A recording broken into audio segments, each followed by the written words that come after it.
Bom, nós estamos aqui com a visita do grande especialista na área fiscal do Brasil, o professor Manuel Pires, que é pesquisador associado do IBRE, na Fundação Getúlio Vargas.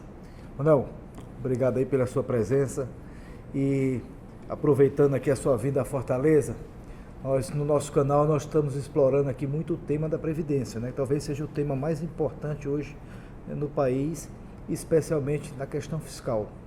E quando a gente vê os especialistas falarem, quer dizer, tanto de um lado como de outro, pessoas que são críticas e os que acreditam que não precisa fazer a reforma da Previdência, nós estamos nessa parte do nosso programa iniciando agora a discussão que remete ao seguinte ponto. É necessário fazer a reforma da Previdência? Assim, uma pergunta muito simples, porque o nosso amigo, a nossa amiga que está assistindo, sempre ele ouve vozes distantes, né, dizendo que não precisa fazer a reforma, outros dizem que precisa, aí a gente fica até sem saber em quem acreditar, ou realmente quais são os números do país, de modo a que se diga assim, é preciso fazer a reforma da Previdência. Bom, Flávio, é um prazer estar aqui com você, podendo explicar isso para os nossos colegas. A reforma da Previdência ela é a reforma mais importante que a sociedade brasileira tem que fazer nesse momento. Tá? A população está envelhecendo, né? Hoje a gente tem 17 milhões de pessoas com idade superior a 65 anos. Tá? Em 2050, esse número vai saltar para 50 milhões. Tá? Significa que isso vai ter um custo para a Previdência muito grande. As pessoas vão ter que gerar um montante de impostos para financiar essa despesa previdenciária ao longo dos próximos anos, que vai ser vai ser um óbice muito grande para a sociedade brasileira. E não para. Não para de aumentar. E não para. Então, o ideal é que a gente consiga fazer uma reforma da Previdência que, de certa forma, aumente a idade média de aposentadoria dessas pessoas. Hoje, quando a gente compara o sistema previdenciário brasileiro com sistemas previdenciários europeus, por exemplo, que são referência de seguridade social, exatamente, a gente chega à conclusão que a aposentadoria no Brasil precoce é muito importante, é muito expressiva. O Brasil envelheceu muito rápido. A gente envelheceu muito rápido por um lado e as regras ficaram defasadas por outro. O que a gente está discutindo na reforma da Previdência nada mais é do que atualizar esses parâmetros para a realidade demográfica, com a introdução de uma idade mínima, né? Com a revisão de algumas regras de cálculo, principalmente sobre os salários mais altos, tá? Até mesmo como forma de proteger os mais pobres. Tá, mas aí vem sempre a pergunta também, quem deve pagar a conta dessa reforma, né? Quer dizer, a reforma ela tem que ser capaz, além de um ganho fiscal, mas ela tem também que ter, ao máximo possível, a possibilidade de não penalizar os mais pobres. Né? Você acha que a reforma que está sendo posta pelo atual governo, você acha que ela vai na direção correta ou você acha que tem ajustes que precisam ser feitos? Né? A reforma ela tem aspectos positivos e aspectos que precisam ser melhor amadurecidos, a meu ver. Tá? Então, o governo ele propôs uma série de medidas para reduzir o custo da previdência dos funcionários públicos, por exemplo. Tá? São os trabalhadores do Brasil que têm regras previdenciárias mais vantajosas e salários mais elevados. Então, é importante que haja um esforço maior nessa parte da reforma. Tem outros itens da reforma que também são importantes, como, por exemplo, a introdução de uma idade mínima para quem se aposenta por tempo de contribuição, quem se aposenta hoje por tempo de contribuição. Tá? Agora, a reforma também ataca temas que são um pouco mais sensíveis, como a questão, por exemplo, dos benefícios assistenciais, do BPC. A proposta coloca uma remuneração muito baixa para esses benefícios e a questão das aposentadorias rurais, que eventualmente podem até ser majoradas um pouco ao critério de idade, mas a impressão que eu tenho é que, do ponto de vista político, essa proposta não precisa ser melhor discutida. Nessa discussão da reforma da Previdência, também vem junto, né, nessa pauta a questão dos estados e dos municípios. Né? E existe aí um debate se os estados e municípios deveriam se acoplar imediatamente a reforma que é feita na União, ou se os estados e municípios ficariam livres para escolher a sua própria reforma. Qual a tua opinião sobre esse tema? Olha, esse tema é importante demais para o governo federal não participar dele. Tá?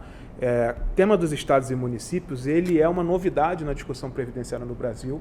Toda a discussão que se fazia de previdência no Brasil concentrava principalmente a questão no nível federal, nas regras do INSS, do funcionalismo público federal, e agora você precisa também, em função da crise fiscal dos estados, dar um tratamento específico para isso. Eu sou favorável a que a União ajude nesse debate e possa fazer a reforma em parceria com os estados. Quanto melhor essa reforma for para os estados, melhor para todo mundo. Quanto melhor a União, quanto maior for essa ajuda da União, melhor para todo mundo. Eu acho que a gente tem que trabalhar em parceria.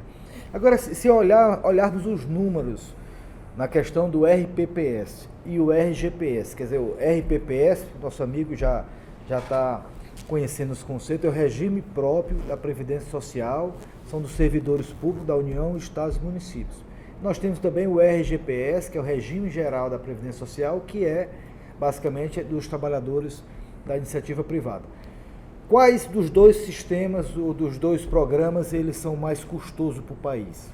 Então, o déficit, quando você olha o déficit da Previdência, o déficit dos servidores públicos, né, ele é montante em magnitude menor, mas quando você olha per capita, por número de servidores que ele atende, ele é proporcionalmente maior. Isso decorre do fato dos salários serem muito mais elevados, né? E em que, em alguns casos, principalmente nos estados, em algumas profissões específicas, você tem uma idade de aposentadoria um pouco mais baixa. Então, isso aumenta muito a longevidade, a duração do benefício. Então, do ponto de vista per capita, que é o critério relevante para a gente olhar a questão distributiva, você acha que é mais custoso? Esse é mais custoso. O regime próprio dos servidores públicos ele é mais custoso. Mas tanto do executivo como também do legislativo e judiciário? Exatamente. Aí, como os legislativo e o judiciário têm salários ainda maiores, com poucos servidores, aí a questão fica mais dramática, né? Então, do ponto de vista fiscal, não é uma economia muito expressiva, mas do ponto de vista de justiça social, de exemplo, de liderar a reforma, é um tema assim, importante. Tá? E a questão do RGPS, o déficit per capita é menor, mas aí é onde entra a questão demográfica. Tem muito mais gente, então o volume é grande, o impacto macroeconômico é maior, e você entra a tendência demográfica, que é onde a gente vê uma deterioração de longo prazo mais relevante que precisa ser contida em certo grau. Manuel Pires, você esteve no governo federal desde 2008, né, já ainda no governo Lula, e até mais recentemente com o segundo mandato da presidenta Dilma, né? Você ocupou um importante cargo no governo federal na Secretaria de Política Econômica.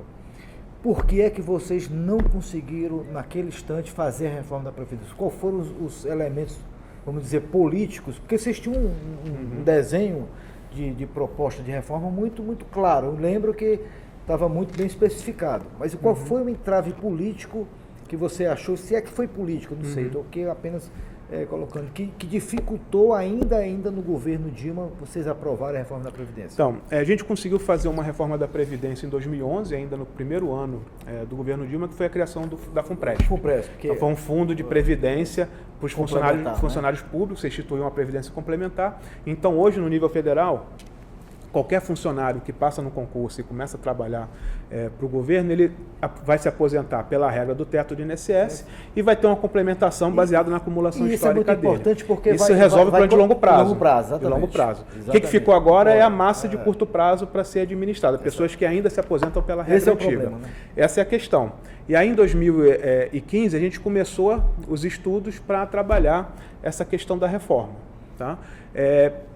Primeiro, assim, o entendimento que se tem do ponto de vista da sociedade com relação à reforma da Previdência é um processo em construção. Ele vai avançando à medida que você se comunica, mostra estatísticas, mostra as distorções, mostra os impactos. Esse trabalho foi feito em 2015. Hoje, por exemplo, a gente tem um amadurecimento muito maior da questão previdenciária, tem apoio do Congresso para votar, chegar a um consenso na questão previdenciária. Então, assim, o ambiente político que foi construído hoje, ele, na verdade, é um trabalho que vem vindo desde o governo Dilma II, depois com a continuidade do debate com a proposta que foi depois apresentada pelo governo Temer e que agora culminou com uma segunda proposta que está em apreciação no Congresso. Então, é um processo que aconteceu que se deu em construção, né, e eu espero que a gente consiga aprovar agora a reforma. Na verdade, a proposta que o Temer tinha encaminhado já tinha muitos elementos da proposta de vocês. Eu me lembro que praticamente foi uma adaptação do que vocês já construíram lá Sim. atrás. Exatamente. E essa proposta do Bolsonaro também, algumas coisas vêm de lá. Claro que tem um elemento novo, como a capitalização, mas aí é uma outra discussão, né? De certa forma, você que foi responsável, um dos responsáveis na elaboração dessas ideias, você se sente frustrado porque ainda não tem conseguido o país ter uma maturidade política em aprovar a reforma? Eu acho que nesse tema previdenciário a gente precisa entender que o caminho tradicional é você ir aprovando reformas ao longo do tempo, tá? Então, é importante a gente criar essa maturidade previdenciária para poder avançar nesses temas sem tanto custo. Hoje a gente tem que fazer uma reforma grande porque os parâmetros ficaram muito defasados. A gente ficou um tempo sem fazer reforma. Mas depois que a gente conseguir atualizar esses parâmetros, a gente vai poder fazer micro-reformas para ajustar o sistema à nossa realidade. Passar pelo Congresso, emenda constitucional. Exatamente. Você pode fazer coisas mais simples, menos custosas politicamente, que afetam menos a vida da pessoa e equilibra a situação. O que foi feito no trabalho de 2015 e 2016 é iniciar essa comunicação com a sociedade. A gente fez uma série de reuniões com centrais sindicais, com grupos políticos, explicando o problema. E ao longo desse tempo, em paralelo, a gente foi construindo tecnicamente a reforma, fazendo projeção fiscal, quais são os parâmetros que são necessários para você estabilizar a despesa previdenciária. E aí depois a equipe que continuou esse trabalho durante o governo Temer pôde se beneficiar bastante desses exercícios. Por último, no nosso canal, nós nos programas iniciais, nós invertemos um pouco a lógica. Nós estamos indo na rua, perguntando às pessoas, Ronaldo, do que elas sabem sobre a Previdência, o que elas entendem e de assustar. A desinformação, principalmente aquela pessoa mais humilde, né? Como é que você acha que a gente consegue, quer dizer, no bom sentido, instruir essas pessoas de forma que é importante ter uma reforma? Quer dizer, eu acho que ninguém é contra a reforma. Você é contra determinada reforma que possa penalizar as pessoas mais humildes, né?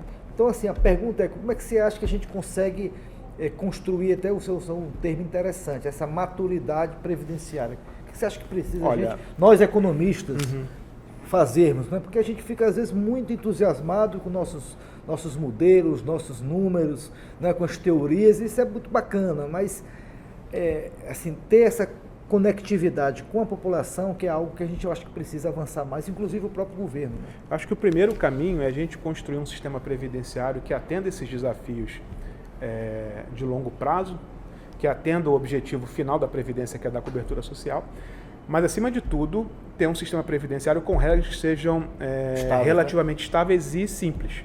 É importante ter simplicidade para as pessoas entenderem. Normalmente, a maturidade previdenciária, essa cultura previdenciária, é desenvolvida mais a partir de uma certa idade.